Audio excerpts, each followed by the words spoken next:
बिस्मिल्लाहिर्रहमानिर्रहीम। आज तक के मुअज़्ज़ज़ नाज़रीन अस्सलाम वालेकुम। अब किस नंबर 96 मुलाहिज़ा फरमाएं। हशमत खान की मायूसी और बेबसी काबिल दीद थी। बेरितमाद के अलावा मेरे हवालों ने उसकी तमाम उम्मीदों को खाक में मिला दिया था। वो सारा मंसूबा जो मुझे बीर मोहम्मद के सरे बुरीदा के साथ गिरफ्तार करने का था फलाह हो रहा था। वो जानता था कि मैं झूठ बोल रहा हूँ। मैं इस चाल से साफ बच गया था और उसने अपने साजिशी मंसूबे की बुनियाद झूठ पर रखी थी, तो मैंने ज़्यादा बड़े झूठ से उसको नाकाम बना दिया था, क्योंकि लोहे को लोहा काटता है। मेरे गुनाह ज़्यादा मोतबर और नाकाबिले तरदीद थे। इनकी गवाही मुस्तरद करना नामुमकिन था। हशमत खान दूसरों का मोहरा था। वो बहुत बड़े शातिर थे, लेकिन हशमत खान बहुत छोटा पुलिस अफीसर था। अगर उसमें हिम्मत होती तो वो इस्लामाबाद फ़ोन ज़रूर कर लेता और फिर मेरे झूठ का पर्दा चाक हो जाता। लेकिन मेरा एतमाद मेरे काम आया और उसे तस्लीम करना पड़ा कि झूठ होने के बावजूद सच वही है जो मैं कह रहा हूँ। और वो गाड़ी वाकई राबिया अपने साथ इस्लामाबाद ले जा चुकी है। उसे यकीन होगा कि राबिया सुबह इंस्पेक्टर से मेरी मुलाकात के बाद गाड़ी लेकर निकली होगी, तो 4-5 घंटे में इस्लामाबाद जा पहुंची होगी। लेकिन उससे पूछा गया तो वो भी यही कहेगी कि वो अपनी गाड़ी में गुज़िश्ता रोज़ इस्लामाबाद पहुंची थी। उसी तरह शेख या अब्दुल वदूद मंदिर के घर फ़ोन करना उसे बेसूद नजर आता था। वहाँ कौन था जिससे हशमत खान को मुख्तलिफ बयानात की तवक्को होती। वो समझ रहा था कि हम सब ने तय किया है कि हमें क्या करना है, चुनांचे हमारे बयानात में सरे मुँह फ़र्क न होगा। दरहकीकत ऐसी कोई बात नहीं थी, लेकिन हशमत खान के मायूस ज़हन का रद्द अमल हालात की हौसला शिकन तस्वीर पेश कर रहा था। चुनांचे उसने कहीं भी फ़ोन नहीं किया। इस तरह यह खतरा टल गया कि वो लाहौर ही में राबिया की गाड़ी को तलाश करता हुआ उस गैराज तक जा पहुंचेगा जहां मैंने गाड़ी को डेंट पेंट होने के लिए दिया था। बेशक मैं उसकी सीट बदल चुका था, लेकिन आगे की डिक्की में खून के ज़र्रात की मौजूदगी बहुत कुछ साबित कर सकती थी। हफ्ता भर के बाद तो नई चमकती दमकती गाड़ी को मैं खुद उसी पेट्रोल पंप पर ले जाता तो किसी को शक भी ना होता। नए रंगो रोगन के बाद किसी लहू का सुराग मिलना भी नामुमकिन था। बीर मोहम्मद के केस की क्या पोजीशन है हशमत खान? शेख ने अखबार रख के कहा और उठ खड़ा हुआ। लाश तो जनाब को मिली गई थी। वो तंजिया बेतंतीम से बोला। सर कोई थाने में डाल गया। कोई का क्या मतलब है? शेख ने कहा। और कहाँ डाल गया? SHO साहब के कमरे में। सिकंदर साहब की सोबत में आप भी मस्खरे होते जा रहे हैं। हशमत खान के बातें पर बल पड़ गए। हमने देखा ही होता किसी को तो उसे जाने देते। सारी इमारत के पिछले हिस्से में पड़ा हुआ मिला था, खुले गटर में। पहुंची वहीं पे खाक जान का खमीर था। मैंने दिल में कहा उस इंस्पेक्टर के लिए अपनी जान छुड़ाने का और कोई आसान तरीका नहीं हो सकता था। जैसे ही उस पर इंकशाफ हुआ होगा कि अपने बैग में माले गनीमत के साथ वो एक पुलिस वाले की सिरी भी लिए फिर रहा है, वो सारी बात समझ गया होगा कि मुमकिन है वो लौट कर भी आया हो, मगर उस वक्त तक बैग गाड़ी समेत गायब हो चुका था। किसी जमीले में पड़ने की बजाय उसने सोच समझकर सर को सुपुर्दे गटर किया और इस तरह ना सिर्फ ये कि अपना मसला हल किया, बल्कि पुलिस की मुश्किल भी आसान कर दी। अब उनके पास सालम बीर मोहम्मद जुमला आज़ा के साथ मौजूद था। इसे मकतूल साबित किया जा सकता था और उसे ना मेरा नाम लेने की ज़रूरत थी ना किसी और की। शेख मुझसे मुसाफा करके रुखसत हो गया। मेरा मशवरा तो इन हालात में यह है हशमत खान कि अब हम लोग सब कुछ भूल जाएं। मैंने कहा मसलन वो पेट्रोल पंप वाले भूल जाएं कि नशे की कैफियत में उन्होंने क्या देखा था। तुम उनकी रिपोर्ट को भूल जाओ। मैं भूल जाता हूँ कि तुम यहाँ आए थे और तुम्हारे और हमारे दरमियान गलतफहमी की बुनियाद पर कोई बात भी हुई थी। पुरसुकून जिंदगी गुजारने का एक नुस्खा ये भी है कि आदमी बेबुनियाद ख्यालात के इंतशार से बचे, और जो बात साबित ना होती हो वो बेबुनियाद ख्याल से ज़्यादा फजूल होती है। तुम जिस कानून की नुमाइंदगी का दावा करते हो वो उसी सच्चाई को तस्लीम करता है जो साबित भी की जा सके। मालूम नहीं हशमत खान किस मूड में था कि जवाब देने की बजाय वो जाने के लिए उठ खड़ा हुआ। अपनी कौन सी खानदानी दुश्मनी चल रही है सिकंदर साहब? हम तो गेहूं के साथ पिस जाने वाले घुन हैं और तुम महज लालच के बायस चक्की के दो पार्टों के बीच आ गए हो। मैंने कहा कि अमीर मोहम्मद के सर को गटर में से निकालते वक्त तुम्हें बिल्कुल ख्याल नहीं आया था हशमत खान कि ये सर तुम्हारा भी हो सकता था? मैं ऐसा क्यों सोचूं? हशमत खान का रंग उड़ गया। वैसे तो इस नौकरी में बदनामी और खतरात के सिवा रखा ही क्या है, सर को हथेली पर रख कर फिरना ही पड़ता है। बैठ जाओ हशमत खान। मैंने कहा तुम तफ्तीश कर चुके, अब तुम मेरे मेहमान हो। हमारी गुफ्तगू आफ्ती रिकॉर्ड होगी। तुमने तस्लीम किया कि जाती तौर पर तुम्हें मुझसे कोई अदावत नहीं थी। फिर ये क्या था जिसने तुम्हें मजबूर कर दिया कि तुमने एक टेप को गायब करने में बीर मोहम्मद का साथ दिया? तुम अच्छी तरह जानते थे कि मेरी बेगुनाही का वही एक सबूत है, और अगर वो सबूत ना रहा तो शायद इस्तगासा के सबसे अहम गवाहों को कत्ल करने का इल्जाम बराह रास्त मुझ पर आ जाएगा। करने वाले तो बहुत से दिनों से कोशिश कर रहे हैं कि मुझे धकेल कर तख्ते दार तक ले जाएं। इस कोशिश में उनका अपना क्या अंजाम हुआ ये तुम अब भी नहीं समझे हो। तुम हथेली पर सर रखकर नहीं हथेली फैलाए फिर रहे हो, और तुम्हारी हथेली में सोराख है। इसको शायद दौलत नहीं भर सकती, एक दिन की कब्र की बट्टी जरूर भर देगी। ऑफ द रिकॉर्ड बातों के लिए मेरे पास वक्त नहीं है, वो नर्वस होकर बोला। मेरा भी यही ख्याल है कि अब तुम्हारे पास वक्त कम है। मैंने कहा तुमने देखा कि डिसिल्वा नहीं रहा, उसे कितना गुरूर था अपनी ताकत का, और मीर मोहम्मद नहीं रहा, उसने भी सारी खुदाई को अपनी कुव्वत तस्खीर समझा था। उनसे पहले बहुत से नमरूद और फिरौन गुजरे जो इतनी सी बात ना समझ पाए कि मारने वाले से बचाने वाले खास ज़बरदस्त हैं। तुमने मेरी ज़िंदगी की कीमत क्या वसूल की थी? बल्कि इस सवाल को यूं समझो, लगाने वालों ने मेरी ज़िंदगी की जितनी कीमत लगाई उसमें से तुम्हारा हिस्सा क्या था? ये क्या फजूल बकवास है? हशमत खान उठ खड़ा हुआ, उसका नर्वस ब्रेक डाउन होने लगा था। मैं तुम पर एक इल्ज़ाम लगा रहा हूँ और उसके बावजूद मुझे तुम्हारी बरहमी का ये अंदाज भी खोखला लगता है। तुम खौफज़दा हो हशमत खान। मैंने कहा तुम क्या समझते हो? मुझे कुछ नहीं मालूम। यह ठीक है कि मुझे सही रकम का अंदाज़ा नहीं, मगर मैं जानता हूँ कि मीर मोहम्मद ने वो टेप मेरी जान के दुश्मनों को फरोख्त करना चाहा था, और वो किसी हद तक अपने मकसद में कामयाब भी रहा था कि उसे खासी रकम पेशगी मिल गई थी। मगर यह नामुमकिन था कि वो अकेला सारी रकम खत्म कर जाता। उसके शरीक राज बराबर के शरीक जुर्म तुम भी थे। उसने तुम्हारा हिस्सा जरूर अदा किया होगा। खुद तुम हिस्सा लिए बगैर टलने वाले कहाँ थे? मगर इनाम के बाद अंजाम के लिए भी तैयार रहो। अपनी बीवी को भी वो सब तफसील से बता देना जो मीर मोहम्मद की बीवी के साथ हुआ। वो भी ज़हनी तौर पर तैयार है और इतनी हिम्मत और जुरात का मुजाहरा करे जितना मीर मोहम्मद की बीवी ने मरते दम तक किया था। तुम्हारा दिमाग खराब है। ये सब तुम कैसे जानती हो? हशमत खान अकलाया।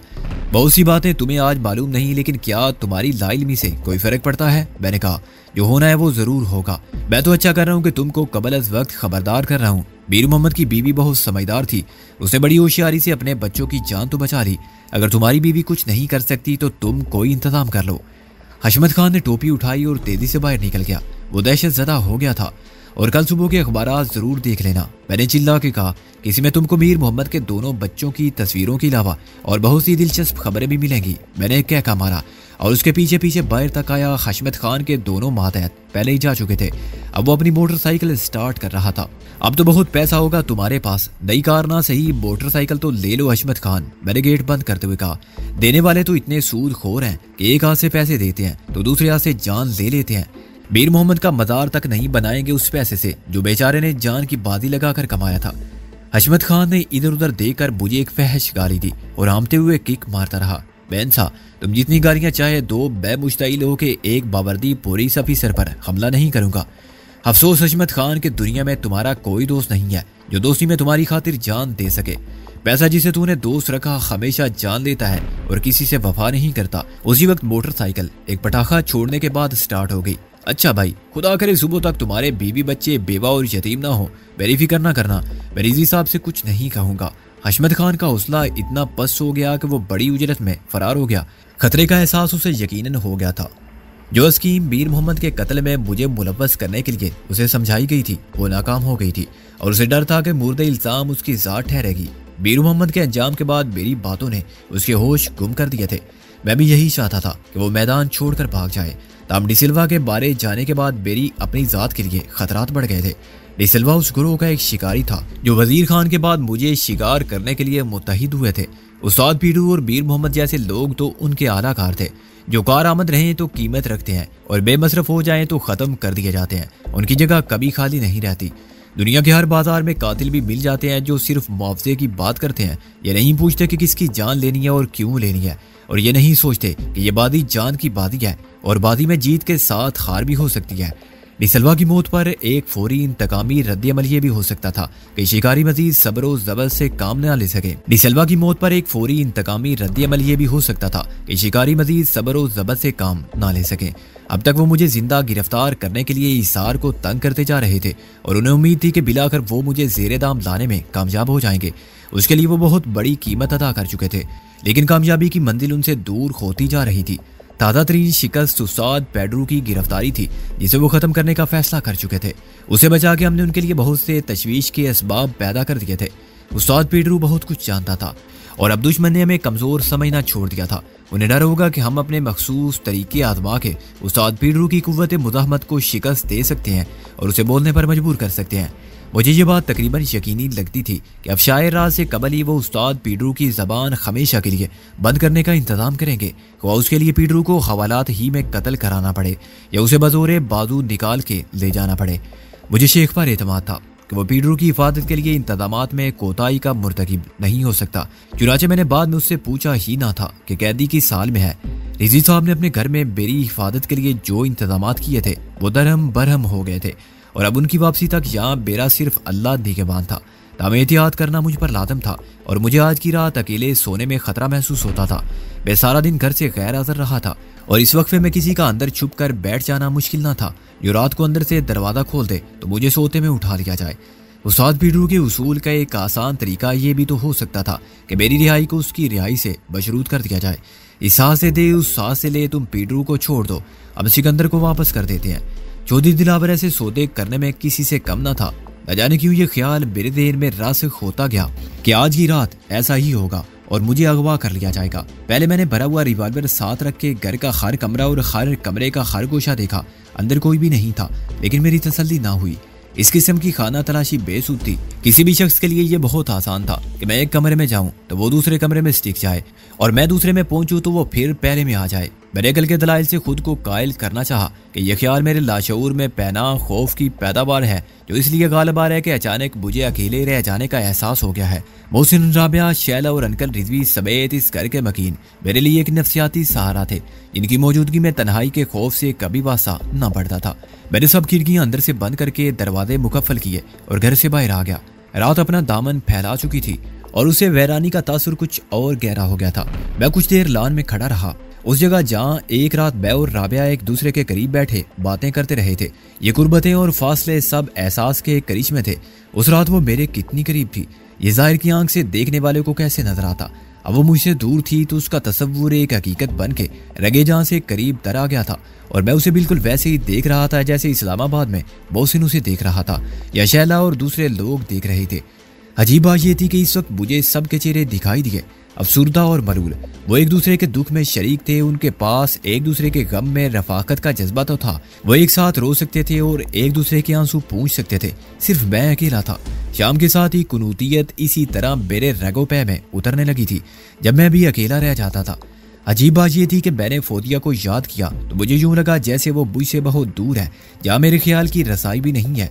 वो मेरे ख्यालात की दुनिया से भी उतनी दूर चली गई है कि उसका तसव्वुर तक धुंधला गया है। उसको आपके नक्श की तरह जिसे रवां दवां जिंदगी के हंगामों में याद रखना भी महाल हो।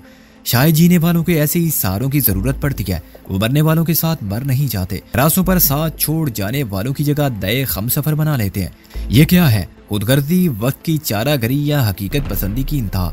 वो इंतहा जहाँ जज्बात की वाबस्तगी भी अकल के पैमाने पर हमाकत नजर आती है। वक्त जो गुजर गया बेवजूद हुआ, वक्त जो आने वाला है वजूद का मोहताज है।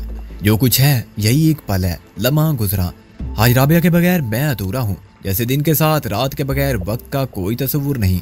कल राबिया का साथ भी दा रहा तो क्या सफर ऐसे ही जारी रहेगा?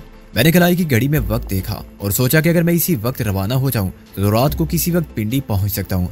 यहाँ तो मैंने बिला वजह वक्त जाया किया। मुझे अदालत से इजाजत मिलते ही रवाना हो जाना चाहिए था।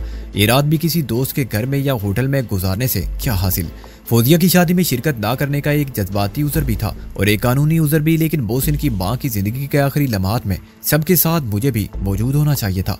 बेशक मोहसिन को मुझसे कोई शिकायत ना होगी, मगर खुदा न खासा मैंने इजाजत होने के बावजूद बिसी शेरवानी की आखिरी रसूम में शिरकत ना की तो यह बहुत मायूब बात होगी। आधी रात के बाद इस्लामाबाद पहुंचने में मेरे लिए भी परेशानी थी और मेजबानों के लिए भी। सुबह पहुंचना बेहतर था या सुबह रवाना होना? मैंने अंदर जाके अपना ब्रीफ केस खाली किया और उसमें कपड़ों के 2 जोड़े डाल दिए। मेरी जेब में 200-250 रुपए थे जो आम हालात में मेरी ज़रूरत के लिए कम न थे, लेकिन इस्लामाबाद में जहाँ मेरा कोई बैंक अकाउंट नहीं था और मेरे क़याम की मुद्दत गैर यकीनी थी, मुझे पैसे की ज़रूरत पड़ जाती तो राबिया या मोहसिन से मांगने पड़ते। बेशक वो भी अपना ही घर था और अंकल रिजवी या अंकल शेरवानी मेरी हर ज़रूरत पूरी कर सकते थे, मगर मैंने बेहतर ये समझा कि खाली हाथ ना जाऊँ। इस वक्त तक बैंक बंद थे, लेकिन ये हो सकता था कि मैं किसी को 1000 का चेक दे दूं जो वो सुबह कैश करा ले और मुझे उस वक्त अपने पास से 1000 दे दे। शायद शेख इसका इंतजाम कर दे। उसके सिवा लाहौर में अपना कोई जानने वाला था तो उसका और डैडी, मगर उसका सुराग लगाना आसान काम ना था। शेख दिन भर मेरे साथ रहा और चुनाचे मैंने अंदाजा लगाया कि वो रात को ड्यूटी पर होगा और कुछ देर कबल आने वाला हशमत खान उसे चार्ज देकर जा चुका होगा। मेरा अंदाजा दुरुस्त था। जब मैं पुलिस स्टेशन पहुंचा तो शेख को ड्यूटी पर आए आधा घंटा भी नहीं हुआ था। ये कोई प्रॉब्लम नहीं, उसने मुझसे चेक लेकर कहा। मेरी जेब में थोड़ी सी रकम है, मगर मैं घर से मंगवा लेता हूँ। उसने अपने घर फोन किया, दादो बीबी। कुछ देर बाद वो बोला, हाँ हम तो बिल्कुल खैरियत से हैं, लेकिन तुम्हारे ये गुरु महाराज उस्ताद मुकर्रम सिकंदर आजम ब्लैक बेल्ट मुसीबत ज्यादा बैठे हैं। इनकी हालत काबिले रहम है। बड़ी दुख भरी कहानी है इनकी। मुख्तसर ये कि 1000 रुपए का चेक लिए फिर रहे हैं और नकद मांगते हैं। देखो बीबी, हम पुलिस वाले किसी पर एतबार नहीं करते, ये चेक जरूर बोगस होगा, तुम्हारी मर्जी, तुम कर लो बात। उसने रिसीवर मुझे थमा दिया। ये क्या मुसीबत है यार, मैंने बदले नौखास्ता रिसीवर ले लिया। हवालात की तरफ से किसी का नारा सुनाई दिया, हक अल्लाह। उस्ताद जी, नाज़री की शोक आवाज आई, 1000 रुपए मिल सकते हैं इसी वक्त, लेकिन चंद शराइत हैं, वो भी फरमा दीजिए। मैंने कहा लेकिन जरा आहिस्ता बात कीजिए या फिर टेलीफोन रख के बात कर लीजिए, आवाज आ जाएगी। वो हंसी, एक शर्त तो ये है कि मामला उधार का है, रात भर का सूद लगेगा। दूसरी ये कि आपने मुझे स्कूल की बच्ची समझा था, उसका जुर्माना देना पड़ेगा। और जुर्माना ये है कि आपको मुझे शागिर्दी में कबूल करना होगा। पहली शर्त मंजूर है, मैंने कहा, बाकी नामंजूर। वैसे तो सूद भी हराम है, लेकिन गुनाह तुम्हारे सर। चलिए सूद और जुर्माना एक कर लेते हैं। वो बोली, आप खुद आइए और चश्मे माँ रोशन दिले माँ शाद। बाकी रहा शागिर्दी बै कबूल करने का मामला, तो जनाब मेरा भैया थानेदार है, उसे सब कबूल कराना आता है। उसने हंस के रिसीवर रख दिया। ये तेरी बहन भी क्या चीज है यार, मैंने कान में उंगली घुमा के कहा। कान खा गई मेरे, जरा मुझे स्कूटर की चाबी देना। क्यों? शेख ने मुस्कुरा के चाबी मेरी तरफ खिसका दी। कर दिया कोई जुर्माना तुम पर भी? बस ऐसे ही बुई से भी जुर्माने वसूल करती रहती है और रकम ईंटती रहती है। इसके पास हमेशा नकद रकम मौजूद रहती है, उधार देती है तो उसकी शरह सूद फी घंटा चलती है। 10% घंटा तक। एक बार रात को 100 रुपए लिए थे, सुबह 200 देने पड़े। मुझे हुक्म है कि आके ले जाइए। मैंने कहा मैं अभी आता हूँ। जाना तो वैसे भी पड़ता तुम्हें, शेख ने कहा, घर पर कोई नौकर तो है नहीं और यहाँ से मेरा जाना मुश्किल था। नाज़री को देखकर मैं दंग रह गया। आज ही दिन में उसे देखकर मैंने ये समझा था कि वो स्कूल की बच्ची है, तो कोई गलती नहीं की थी। वो अपनी उम्र से बहुत कम और सूरत से बहुत ज्यादा मासूम लगती थी, लेकिन इस वक्त वो बिल्कुल बदली हुई थी। उसने बड़े एहतमाम से साड़ी बांधी हुई थी, जिसकी कोई वजह मेरी समझ में ना आ सकी। बाल शानों तक परेशान थे और उसने हल्का सा मेकअप भी किया हुआ था। तुम जा रही हो कहीं? मैंने उसके अयालूद रुखसारों पर शबनमी मुस्कुराहट का उजाला देकर कहा। मैं? जी नहीं, मेरा मतलब है जी हाँ। उसने कुछ सोच के अपने जवाब को बदल दिया। उसने बंद मुट्ठी मेरे सामने खोल दी। गुलाबी हाथ पर 100 के 10 नोटों का रोल सा बना हुआ रखा था और उसके हाथ की नमी से भीगा भीगा लगता था। मैंने नोट जेब में रखे और चेक आगे बढ़ा दिया। ये क्या है? उसने चेक को गौर से पढ़ा और फिर इत्मीनान से उसके 2 टुकड़े कर दिए। ये क्या हरकत है? मैंने कहा। न जाने क्यों मुझे एक अजीब सी बेकली महसूस होने लगी थी। कुछ नहीं, हमें एतबार है आप पर, वापस आके लौटा दीजिएगा। वो इठला के बोली, मैं चाय लेकर आती हूँ। चाय? मैंने कहा मेरा तो बिल्कुल मूड नहीं है इस वक्त चाय पीने का, बस मैं चलता हूँ अब। मैं कहूँ अब्बू से? वो मुझे धमकी देते हुए बोली, वो थानेदार के बाप हैं, खाने पर रोक लेंगे। मैं मजबूर होकर बैठ गया। किसी कमरे से टीवी चलने की आवाज आ रही थी। शायद बड़े शेख साहब खबरें सुन रहे थे। नाज़री का रवैया अचानक मेरे लिए पुरस्रार और किसी हद तक परेशान कुन हो गया था। वो नाबालिग बच्ची वाकई नहीं थी, चुनाचे उसकी हर बात का मतलब समझना मेरे लिए मुश्किल ना था। वो नादान लड़की मुझ में दिलचस्पी ले रही थी, जो हर तरह से बहुत खतरनाक बात थी। मेरे लिए नामुमकिन था कि उसकी दिलचस्पी का जवाब दिलचस्पी से दूं। उसकी दिल शिकनी भी बहुत मुश्किल और सब्र आजमा काम था, और इनकार या इकरार नताइज बहर सूरत मेरी और शेख की बेगरज दोस्ती पर असरअंदाज हो सकते थे। मैंने तैया किया कि आइंदा कभी इधर नहीं आऊंगा, और आया भी तो राबिया को साथ लेकर आऊंगा। जरा भी अकल होगी तो नाज़ली खुद समझ लेगी कि मेरे और राबिया के दरमियान जज्बात का रिश्ता कितना मजबूत है। मैं खुद किसी न किसी तरह ये बात नाज़ली के कान में डाल दूंगा कि मेरा और राबिया का इरादा तमाम उम्र की रफाकत का है और हालात के साजगार होते ही एक हो जाएंगे। मैंने जल्दी जल्दी चाय खत्म की और उठ खड़ा हुआ। आप तो ऐसे भाग रहे हैं, नाज़ली ने अपना कप रख के कहा, जैसे गाड़ी निकली जा रही हो। बजा इरशाद, गाड़ी वाकई निकल जाएगी। मैंने घड़ी देख कर कहा, मुझे इसी वक्त पिंडी जाना है। सिकंदर जी, इस वक्त कोई ट्रेन पिंडी नहीं जाती। उसने घड़ी देख के ऐलान किया। अब आप पहले मुझे रास्ते में मेरी एक सहेली के घर ड्रॉप करेंगे प्लीज। एक जरा आपको जहमत होगी। ला हौला वला कुव्वता इल्ला बिल्लाह। अगर मैं नहीं आता तो तुम कैसे जाती? मैंने भिन्ना के कहा। मैं उसे दूसरा बिसरा पढ़ने का मौका नहीं देना चाहता था। शायद वो पढ़ती भी नहीं, मगर किसी तरह मफहूम का इजहार कर देती। मैंने खुद को अहमक और नासमझ जाहिर करना बेहतर जाना, जो इशारा पा के भी बात ना समझे। फिर मैं टैक्सी पर चली जाती। अब पैसे क्यों ना बचाऊं? वो बोली, और आप क्यों अकड़ रहे हैं जनाब? मेरे भैया का स्कूटर है, थोड़ी सी ड्राइविंग ही करना पड़ेगी ना आपको। हम इसका मुआवजा अदा कर देंगे। वो खिल खिला के हंस पड़ी और मेरे लिए इनकार की गुंजाइश ना रही। मुझे यकीन था कि इसने ये तमाम तैयारी मेरे इस्तकबाल के लिए की थी, मगर मेरे पूछने पर फौरन एक जवाब तलाश कर लिया और मेरे साथ जाने का एक बहाना भी। वो किसी भी सहेली के घर कोई प्रोग्राम बनाए बगैर सिर्फ मुलाकात के लिए जा सकती थी। अगरचे मैं स्कूटर चलाते वक्त बहुत मोहतात था और सड़क भी हमवार थी, फिर भी मैं सख्त मुश्किल में था। मिलाकर उसने कोठी के गेट पर बुई से रुकने को कहा। अब आप उजरत मांगेंगे? जी नहीं, मैंने जल कर कहा, सिर्फ इजाजत मांगूंगा, ये ना वापस ले जाने की बेगार में पकड़ा जाऊं। मैंने उसके उतरते ही स्कूटर स्टार्ट करते हुए कहा, वो हंसी और हाथ लहरा के अंदर गायब हो गई। मैंने इत्मीनान का गहरा सांस लिया कि खैरियत रही और कोई नाखुशगवार सूरत पैदा होने की नौबत नहीं आई। 20 मिनट बाद मैंने स्कूटर को फिर थाने में रोका तो रात के 9:30 बजने वाले थे। थाने में एक वकील ना बैठा होता तो शायद शेख मुझसे पूछता कि इतनी देर क्यों लगी, मगर वो दोनों बहस में मसरूफ थे। मैंने खामोशी से चाबी शेख की तरफ खिसकाई और एक कुर्सी पर बैठ गया। न जाने क्यों वकील ने मुझे बड़े गौर से देखा था। मैंने कहा ना वकील साहब कि मुल्जिम खैरियत से है। शेख ने चाबी जेब में डाल के कहा मुल्जिम। फिर वही मुल्जिम वकील ने कहा मैं यही तो पूछना चाहता हूँ कि उस पर इल्जाम क्या है। हकीकत तो यह है वकील साहब कि वो एक बहुत पुराने मुकदमे कत्ल के सिलसिले में मतरूब था। शेख ने कहा क्या उसका नाम FIR में है? वकील ने उसकी बात काट दी। नहीं, मगर उसको मशकूक अफराद में सरे फहरिस्त समझा जा सकता है। शेख ने कहा अब ये ना पूछिएगा कि क्यों, ये शुबे की बात है और हम तफ्तीश के नताइज से मुतमईन हैं। किसी को कबल अज़ वक्त कुछ बताने से नुकसान हो सकता है। आप परेशान ना हो, वो बेकसूर होगा तो उसे छोड़ दिया जाएगा। कब और किस हालत में? वकील ने तलख लहजे में कहा सारी रात उस पर तशद्दुद करके जब वो उठकर खड़ा नहीं हो सकेगा और मरने के करीब हो जाएगा तो तुम उसे सड़क पर डाल दोगे। तुम किसी सबूत के बगैर मुझ पर एक संगीन इल्जाम आयद कर रहे हो। शेख ने कहा तो कर दो मुझे भी बंद, तुम बादशाह हो थानेदार साहब। वकील ने तड़क के कहा मेरी जिंदगी इसी पेशे में गुजरी है, मुझे मत बताओ कि तुम लोग क्या करते और क्या नहीं करते। मैंने जिंदगी में कोई गैर कानूनी काम नहीं किया वकील साहब। मुझे अभी तक कोई थानेदार ऐसा नहीं मिला जो ये दावा ना करता हो। वकील ने नफरत और हकारत से कहा जो साबित ना करता हो कि वो ना सिर्फ अपनी तनख्वाह में गुजारा करता है और रिश्वत लेते हैं तो दूसरे वो खुद तो फरिश्ता है। मैं तुम पर कुछ साबित नहीं करना चाहता। शेख ने बरहमी से कहा ना मेरा कोई दावा है। दावा तुम किस मुंह से करोगे? वकील ने मेज पर मुक्का मारा। किसी कानूनी इख्तियार के बगैर तुम एक शरीफ आदमी के घर में घुस गए, दिन दहाड़े उसे घर के अंदर से उठा लाए, उसके घर का सामान तोड़ फोड़ दिया। क्या है तुम्हारे नजदीक कानूनी तहफ्फुज का मतलब? तुम्हारे सुरमाओं ने एक औरत को मारा, बच्चों को नहीं बख्शा। कौन उल्लू का पट्टा कहता है ये? शेख ने चीख कर ज्यादा जोर से मेज पर मुक्का मारा। नाम बताओ मुझे उसका। तुम मुझसे उसका नाम पूछते हो? वकील ने मुतासिर हुए बगैर कहा गाली तुमने अपने आप को दी है थानेदार। मैंने ये सब कुछ किया था। शेख उठ खड़ा हुआ। और किसने किया था? कैसे गिरफ्तार किया था तुमने उसे? कहां से पकड़ा था? वकील ने उसकी आंखों में आंखें डाल के कहा एक मिनट। मैंने मुदाखलत को नागजीर समझते हुए कहा मेरा ख्याल है कोई गलतफहमी। ओए मुंह बंद, गलतफहमी के मानी तुम्हें मालूम है? वकील चिराग पाव के बोला कौन हो तुम? मुखबर, पुलिस के चमचे? पलक झपकते ही सूरत-ए-हाल बदल गई। शेख अपनी बरहमी को भूल के बीच में हायल हो गया। उसने फौरन अंदाजा कर लिया कि इश्तियाल अंग्रेजी की फदा किस हद तक खतरनाक हो गई है। हो गई है और इसमें कोई शक नहीं कि शेख ना रोकता तो मैं इस तस्लील के बाद वकील को कुर्सी समेत थाने से बाहर फेंक देता और उसकी हड्डी पसली एक कर देता। वकील साहब ये मेरे दोस्त हैं, इंग्लैंड से इंजीनियरिंग की आला तालीम लेकर लौटे हैं और खुद भी एक सनतकार हैं। शेख ने थोड़े से मुबालगे को जरूरी समझते हुए कहा इनका पुलिस से कोई ताल्लुक नहीं। आप भी पढ़े लिखे आदमी हैं, थाने में तमाशा मत बनाइए, इत्मीनान से बैठकर बात कीजिए।